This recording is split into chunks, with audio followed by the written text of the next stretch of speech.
यह बात उस समय की है जब मेरी नई नई शादी हुई थी। मेरे पति भारतीय सेना में थे।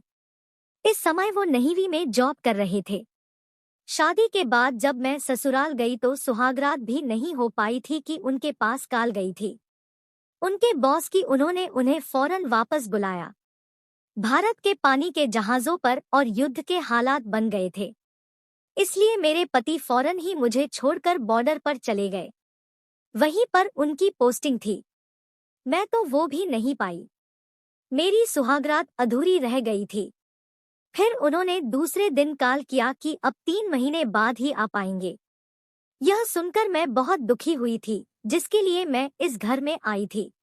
वो मुझसे बहुत दूर थे। मैं इसे अपनी किस्मत समझकर तन मन से सास ससुर की सेवा करने लगी। धीरे धीरे मेरे ससुर मुझे इधर उधर हाथ लगाने लगे। वो भी में थे और कैप्टन के पद पर रिटायर हुए थे। वो अब 60 साल से ज्यादा के हो चुके थे, पर उनकी फिटनेस कमाल की थी। वो बड़ी बड़ी मूछें रखते थे। मैं उसका पूरा ख्याल रखती थी। मुझे यह बात पता थी कि उसकी नीयत मुझ पर काफी समय से है। वो मेरे पति के जाने के बाद मुझे चाहते हैं, पर फिर भी मैं उनकी सेवा करती थी। टाइम टाइम से चाय, पानी, दवाइयाँ, खाना देती थी। घर में मैं पूरे ड्रेस वाला कपड़ा पहनती थी। एक दिन उन्होंने मेरा हाथ पकड़ लिया। मैं डर गई और मैं अपने ससुर जी से बहुत नाराज हो गई और मैं रोने भी लगी थी। मैंने नाराज होकर कहा, आपकी शिकायत मैं पति से करूंगी।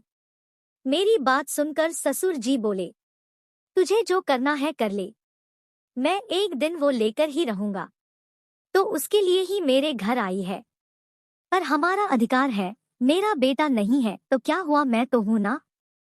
अब उनकी बात सुनकर मैं तेज तेज रोने लगी। इस वजह से शायद रहम करके उन्होंने मुझे छोड़ दिया। उस दिन वाली घटना की वजह से मैं अपने ससुर से सावधान रहने लगी थी।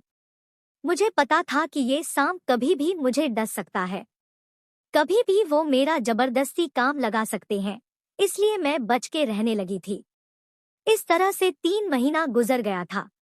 मैं खुश थी कि अब मेरे पति घर आएंगे। मैं फोन पर पूछने लगी, आप कब आ रहे हैं? तो जयंत ने कहा कि अभी बॉर्डर पर काफी तनाव है, इसलिए किसी भी सिपाही को छुट्टी नहीं मिली है। अभी 2-3 महीने बाद ही आ पाऊंगा। यह सुनकर मैं बहुत दुखी हो गई थी। उधर मेरे ससुर जी बार बार मार रहे थे। एक दिन मेरी सास डॉक्टर के पास दवा लेने गई थी। ससुर जी मुझे अकेला पा ली है और आकर पकड़ लिए। उस समय मैं गैस पर खाना बना रही थी। अरे डरो मत बहू, मैं तो तुमसे बहुत मोहब्बत करता हूँ, बस थोड़ा सा प्यार तुम भी करो। ससुर जी बोले और उन्होंने गैस बंद कर दी, जिससे वह मेरे साथ थोड़ा फ्री हो गए। फिर ससुर जी मुझे सीधा अपने रूम में ले जाने लगे। मैंने चीख कर कहा कि छोड़िए मुझे, वरना मैं हल्ला मचाऊंगी, तू कुछ भी कर ले, पर आज तुझे वो देकर ही रहूंगा। वो कहने लगे। अब मैं खामोश हो गई, क्योंकि मुझे पता था कि इस समय कुछ नहीं हो सकता। फिर वो सबके ससुर जी चले गए और वॉशरूम में जाकर नहाने लगे। फिर उन्होंने पूरा 1 महीना तक मुझे परेशान नहीं किया।